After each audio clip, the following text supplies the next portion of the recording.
राधे राधे श्री हरिदास। चलिए आज मैं आपको कार्तिक पूर्णिमा की कथा सुनाऊंगी। पुरानी कथा के मुताबिक तारकासुर नाम का एक राक्षस था। उसके 3 पुत्र थे, तारक कक्ष, कमल कक्ष और विद्यामाली। भगवान शिव के बड़े पुत्र कार्तिकेय ने तारकासुर का वध किया। अपने पिता की हत्या की खबर सुन तीनों पुत्र बहुत दुखी हुए। तीनों ने मिलकर ब्रह्मा जी से वरदान मांगने के लिए घोर तपस्या की। ब्रह्मा जी तीनों की तपस्या से प्रसन्न हुए और बोले कि मांगो, क्या वरदान मांगना चाहते हो। तीनों ने ब्रह्मा जी से अमर होने का वरदान मांगा, लेकिन ब्रह्मा जी ने उन्हें इसके अलावा कोई और दूसरा वरदान मांगने को कहा।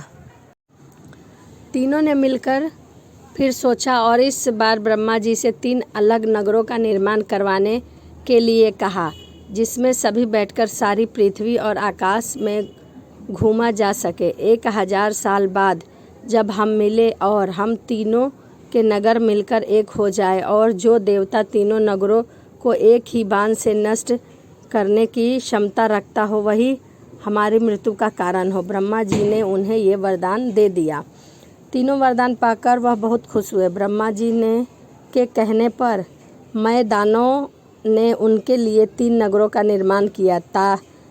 तारकक्ष के लिए सोने का, कमला के लिए चांदी का और विद्युन्माई के लिए लोहे का नगर बनाया गया। तीनों ने मिलकर तीनों लोकों पर अपना अधिकार जमा लिया। इंद्र देवता इन तीनों राक्षसों से भयभीत हुए और भगवान शंकर की शरण में गए। इंद्र की बात सुन भगवान शिव ने इन दानवों का नाश करने के लिए एक दिव्य रथ का निर्माण किया। इस दिव्य रथ की हर एक चीज देवताओं से बनी। चंद्रमा और सूर्य के पहिए बने। इंद्र, वरुण, यम और कुबेर रथ के चालक घोड़े बने। हिमालय धनुष बने और शेषनाग प्रत्यंचा बने। भगवान शिव खुद बाण बने और बाण की नोक बने। अग्निदेव इस दिव्य रथ पर सवार हुए, खुद भगवान शिव।